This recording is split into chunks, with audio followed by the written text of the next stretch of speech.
de la pandémie du coronavirus au Burkina, l'Alliance des partis de la majorité présidentielle satisfaite. Son analyse de la situation a été donnée aux hommes de médias ce matin. La fronde sociale, la sécurité, les prochaines échéances électorales étaient autres points inscrits à l'ordre du jour de la conférence de presse. Précision en début de journal. Des masques pour des populations vulnérables et des revenus pour les artisans locaux. L'Union européenne joue sa partition dans la lutte contre le Covid-19 au Burkina. 15 000 masques confectionnés par l'expertise locale ont été remis à des associations intervenant dans le développement communautaire. Comment concilier santé publique et relance économique? C'est là le casse-tête du déconfinement en Europe. Chaque pays planifie la reprise des activités économiques, mais pas question dans aucun pays de lésiner sur le respect des gestes barrières. Voilà pour la une de cette édition. Bonjour et merci de nous recevoir chez vous. L'Alliance des partis de la majorité présidentielle était face à la presse ce matin.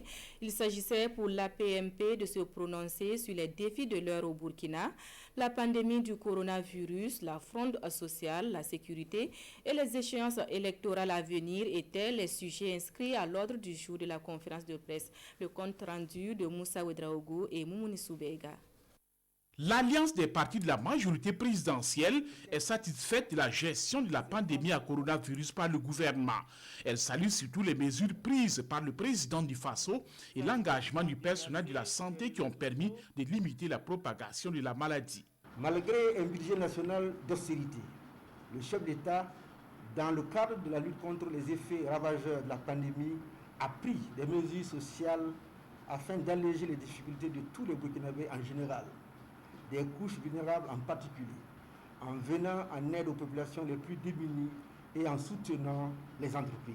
Au sujet de la députée Marie-Rose Compaoré, la PMP dit s'en remettre aux conclusions de l'enquête parlementaire en cours. C'est un dossier qui n'a pas encore révélé toutes ces péripéties, toutes ces informations.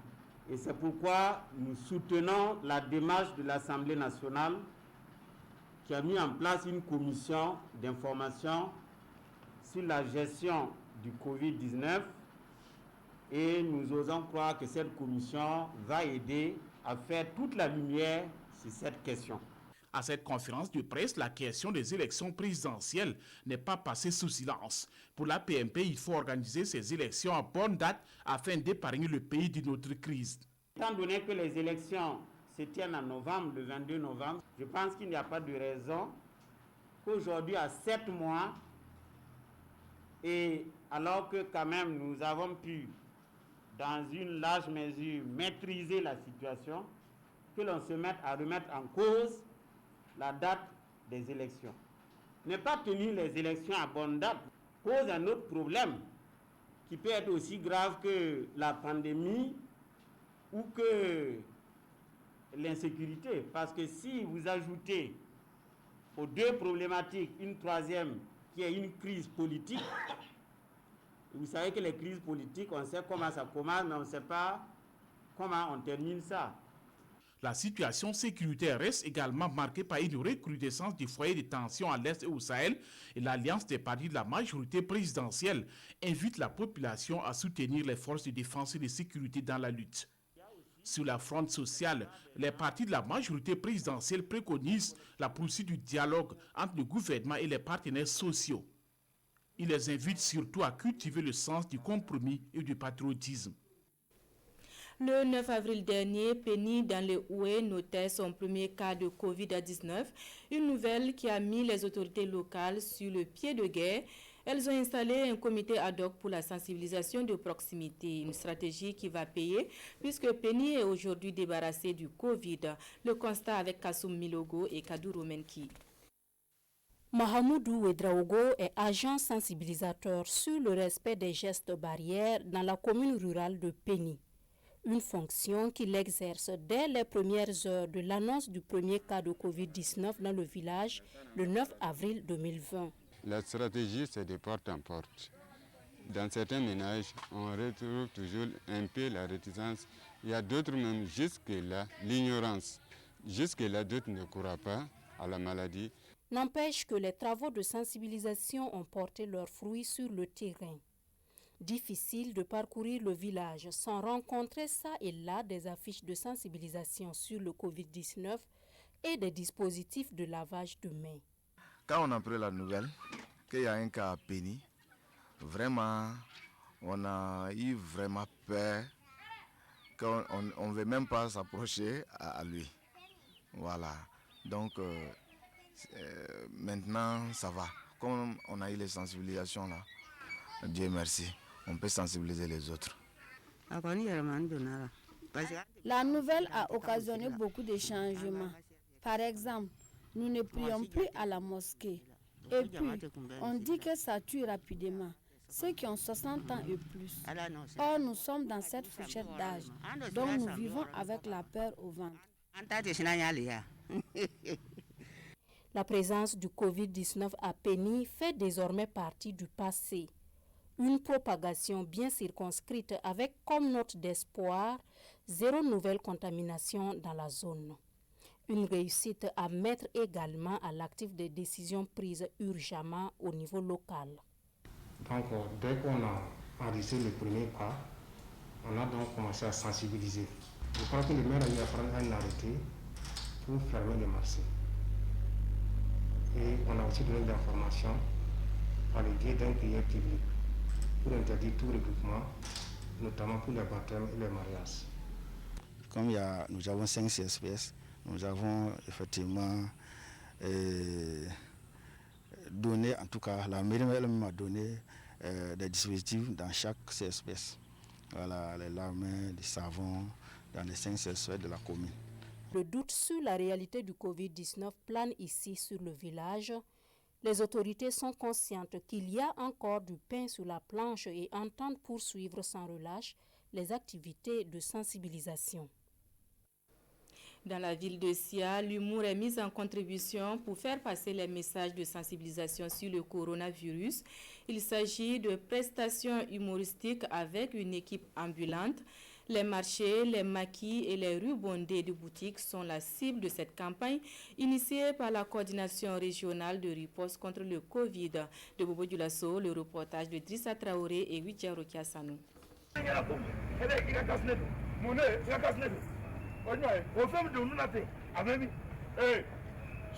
L'humour comme arme face au coronavirus, c'est la trouvaille de la coordination régionale de riposte contre la maladie.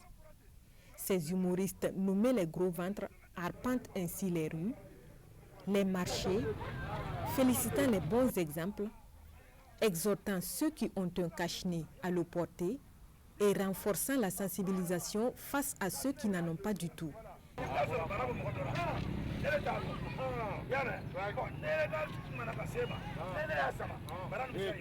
C'est une activité de sensibilisation terrain parmi tant d'autres que nous déployons en ce moment sur le terrain.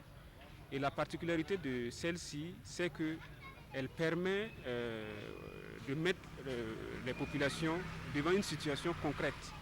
Et à partir de cette situation concrète, on bâtit les messages de sensibilisation. Et on voit l'interaction entre les humoristes et la population qui réagit, qui apprécie, qui pose même des questions. Après le passage des humoristes, Ernest Zungrana se résout à porter son cache-nez qui était auparavant caché dans sa poche. Avec le cache-nez, j'ai du mal à me faire entendre par les clients. Mais au regard de ce qu'ils m'ont dit, je ne vais plus l'enlever. Tout comme ce boucher, les populations ne semblent pas indifférentes au message des humoristes.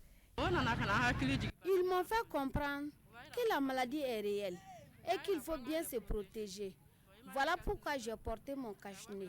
Une quinzaine de sorties étendues sur une période de 2 semaines dans la ville de Bobo Dioulasso, c'est le programme établi.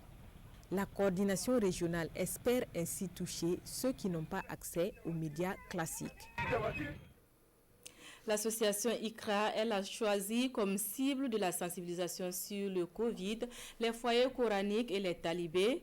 À ceux de la boucle du Mouhoun, l'association a donné les informations nécessaires de la prévention aux signes de la maladie. À la fin de la formation d'une journée, des kits de prévention ont été remis aux foyers coraniques. Des précisions dans ce reportage d'Yves Rwamba et Aïcha Dianda. Les acteurs des foyers coraniques à l'école de la prévention du Covid-19. Yacouba Diallo, enfant talibé, lit en Fulfundé avec les caractères arabes les mesures barrières contre le Covid-19.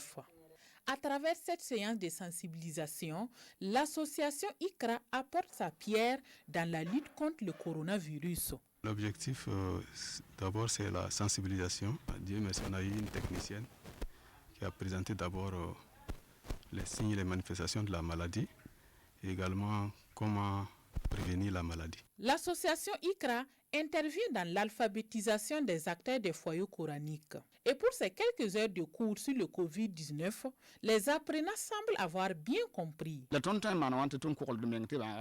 Nous avons reçu des masques et on nous a montré comment laver les mains pour éviter le coronavirus.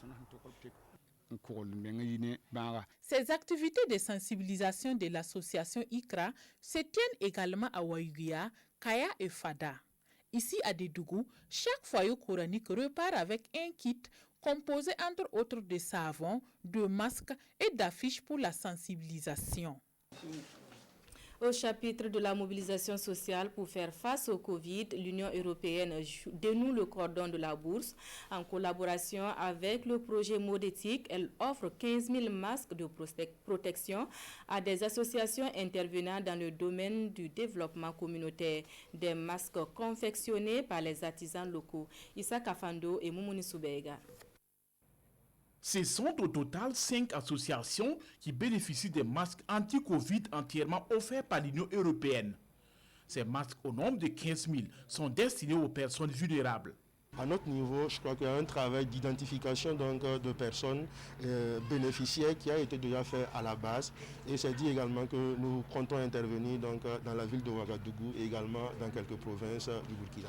C'est le projet Mode Éthique en partenariat avec le GIE CABES, le groupement d'intérêt économique, commercial et artisanat qui a œuvré pour la confection des masques sous le financement de l'Union européenne. Nous avons pensé, voilà, c'est aussi l'occasion de produire des masques de protection qui sont maintenant vraiment nécessaires, n'est-ce pas, au Burkina Faso. Le représentant du ministre du Commerce salue les efforts consentis par l'Union européenne et ses partenaires dans la lutte contre le Covid-19 au Burkina. L'Association pour de nouvelles initiatives en santé, l'Association Vie de Jeunes, Seed of Hope for Africa, Soudou Andal et African Youth Initiative for Development sont les 5 associations bénéficiaires des masques. Des masques entièrement réalisés par un groupement d'artisans sous la supervision du projet Mode Éthique. Des brancards, du matériel de monitoring et de réanimation composent le don fait par l'entreprise Diakfa à l'hôpital de Tengango, un don d'une valeur de 32 millions de francs CFA salué par le personnel soignant, nous disent Urbain Benito Somé et Amandine Lalsaga. Diakfa apporte ici sa contribution à la lutte contre le Covid-19 au Burkina Faso. Un lot de matériel médical estimé à 32 millions de francs CFA est mis à la disposition du centre hospitalier universitaire de Tengango qui accueille les malades. Diakfa, par ce geste, veut remercier le corps soignant dans sa généralité au Burkina Faso d'être tous les jours, sans heure, sans repos, sans se ménager pour lutter contre ce virus qu'on espère tous ensemble on vaincra. Ce qui a été donné ce matin, nous avons de quoi transporter les patients, il s'agit de brancards. Nous avons des équipements qui permettent de faire le monitorage des patients et aussi la prise en charge en réanimation des malades qui y sont admis. Recevant le matériel, le professeur Bertin Ouedraogo, chef de service chirurgie du CHU de Tengango, au nom de ses collègues, a salué l'apport de l'entreprise Diakfa en ces moments difficiles que traverse le système de santé du Burkina.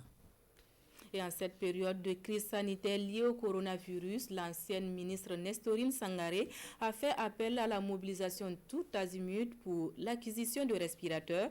Le SOS lancé en mars dernier a permis de récolter une vingtaine de millions de francs CFA investis dans l'achat de moniteurs de surveillance multiparamétrique. Des appareils remis hier au ministère de la Santé. Le reportage est signé de Paul David Bambara et Amadou Marcel Tou. Le ministère en charge de la santé bénéficiaire de 9 moniteurs de surveillance multiparamétrique.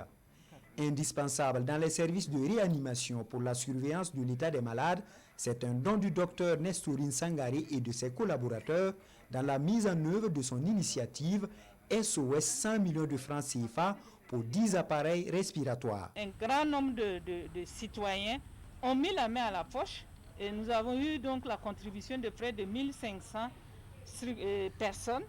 Il y a des personnes individuellement, mais aussi il y a des associations, dont l'Ordre des avocats du Burkina et l'Association des anciens étudiants de l'Université catholique de Bovo, qui ont également contribué. Et ce sont toutes ces contributions-là qui nous ont permis de réunir 19 180 000 à la date du 3 mai. Ce matériel médical vient donc renforcer les capacités opérationnelles des centres de santé comme Yalgado, Bogodougou, Tengandougou et autres, où le besoin se fait le plus sentir. Dans cet élan de solidarité, Nestorine Sangaré est dans l'attente d'un 10e moniteur. Elle sait donc compter sur les ambassadeurs du projet et toute personne de bonne volonté désirant contribuer. La société minière Amgold Essakane, elle est solidaire des populations riveraines de la mine. Des vivres d'une valeur de 15 millions de francs CFA leur ont été distribués. Et c'était en présence d'Ibrahim Kagone et Pini Dienyanou. Ces personnes sont issues de 13 villages de la commune de Gorom. Riveraines de la mine d'or Amgold Essakane SA, elles bénéficient des vivres et de l'huile végétale d'une valeur de 15 millions de francs CFA de la mine. Ce geste va soulager en fait les populations riveraines de la mine qui sont en quarantaine et aussi vu la situation sécuritaire, nous avons un certain nombre de déplacés qui sont aussi à Essakane et Essakane nous a demandé de tenir compte également de ces déplacés. Selon les bénéficiaires, en ces temps de Covid-19, ces vivres vont les permettre de joindre les deux bouts. Ils ont pensé à nous. Vraiment, on est très contents de ces dons parce qu'il y a beaucoup de villages qui sont déplacés. Même nous sommes déplacés de Gozé, nous sommes à Essakane ici aujourd'hui. Vraiment, on nous a chassés de là-bas, on est ici à cause de l'insécurité. Le district sanitaire de Gorom enregistre 13 cas confirmés de Covid-19 à la date du 4 mai. Et le maire de la commune, Ibrahim Ag Atayi, appelle donc sa population au respect des mesures barrières pour éviter la propagation de la maladie à coronavirus dans cette localité. Comment concilier santé publique et relance économique? C'est le casse-tête du déconfinement en Europe et chaque pays planifie la reprise des activités économiques, mais pas question de lésiner sur le respect des gestes barrières. En Italie, des patrons de bars et de restaurants ont réclamé ce mercredi des mesures fiscales pour les aider à tenir car il leur est interdit de recevoir des clients assis jusqu'au 1er juin. Les célèbres ruines de Pompéi, pour leur part, devaient de nouveau accueillir du public dès le 18 mai. Mais l'ouverture a été repoussée de quelques jours pour s'adapter aux mesures sanitaires. Dans tous les cas, difficile d'imaginer des touristes alors que les frontières sont fermées et que les déplacements sont limités. En France, des pistes cyclables sont aménagées dans la capitale avec pour objectif de désengorger les transports publics avant le 11 mai, date de sortie du confinement. Comme pour le métro, le bus ou le tramway, ceux qui se déplaceront en car devront respecter des règles strictes. Donc nous accrochons une affichette sur toutes les ceintures, une place sur deux, pour que les personnes respectent cette distanciation. Et en plus, nous informons nos voyageurs de tous les gestes barrières et du port du masque obligatoire dans nos véhicules. En Belgique, les magasins rouvriront à partir de lundi selon des règles strictes de distanciation sociale. Les Belges seront autorisés à profiter un peu plus de la vie sociale à partir de dimanche, car ils pourront accueillir jusqu'à 4 amis ou membres de leur famille chez eux. En Espagne, le Premier ministre Pedro Sánchez a reçu l'approbation du Parlement pour une prolongation de 2 semaines de l'état d'urgence jusqu'au 23 mai inclus. Ce régime d'alerte, qui devait expirer samedi, permet notamment au gouvernement de limiter les déplacements de la population. L'opposition de droite, du Parti populaire, a refusé de voter cette prolongation.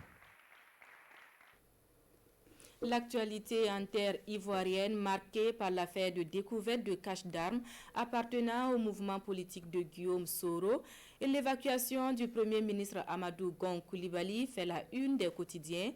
Tout d'abord l'actualité nationale avec l'affaire Charbon Fin. La revue de presse de Vincent Kendribiogo. Affaire charbon fin, aujourd'hui au Faso annonce la désignation de 2 Burkinabés pour une contre-expertise. Selon les informations du journal, un ingénieur, docteur en sciences physiques et un métallurgiste ont été désignés afin de procéder à l'examen des sacs contenant le minerai objet du contentieux. Leurs travaux devraient permettre de déterminer la nature, les quantités et les teneurs en métaux précieux dans les sacs de charbon fin. Une première expertise avait conclu à une plausible opération de fraude d'or impliquant plusieurs structures publiques et privées. À la une de l'Observateur Palga, un difficile déguerpissement des habitants de la zone non lotie de Belleville à Bobo-Dioulasso. Selon le journal, les occupants de cette zone non lotie de la ville de Sia sont sommés de libérer les lieux avant le 15 mai, date butoir pour le démarrage d'une opération de démolition et comme le veut le maire de l'arrondissement 4. Et c'est au grand désarroi de la population qui conditionne son départ à une relocation par la mairie. Évacuation sanitaire du Premier ministre ivoirien Amadou Gon Coulibaly, un lion au cœur fragile. Selon l'Observateur Palga, depuis ce séjour médical prolongé à Paris, Abidjan et toute la Côte d'Ivoire bruissent de rumeurs invérifiables sur l'état de santé du potentiel successeur du président Alassane Ouattara. Pour l'Obs, la désignation même d'un Premier ministre intérimaire n'aide pas à rassurer l'opinion. Mais le journal n'exclut pas la possibilité que le candidat déclaré à la présidentielle d'octobre prochain ait voulu profiter pour recharger ses accus pour affronter cette échéance. Il faut donc se garder de vendre la peau du lion de Korogo avant même de l'avoir terrassé. Un autre prétendant à la présidence ivoirienne fait parler de lui. Présumé cache d'armes de Guillaume Soro quand la lagune fait remonter à la surface le sombre passé d'un ex-rebelle. Une semaine après la condamnation de Soro à 20 ans de prison, le procureur d'Abidjan annonce la découverte de matériel militaire et de documents qui ne laissent pas de doute sur les intentions du mouvement créé par l'ex-rebelle. Maintenant, il importe que la vérité éclate sur cette affaire. Ça commence à bien faire pour Soro qui draine dans son sillage trop d'affaires liées aux armes, écrit aujourd'hui au Faso. Pour autant, le doute plane sur l'impartialité de la justice ivoirienne et sur ses vrais mobiles qui visent à enfoncer l'illustre exilé de Paris. Ce journal est terminé. Merci à vous qui l'avez feuilleté à notre compagnie. Fousseni Kindo vous retrouve demain. On se dit à bientôt.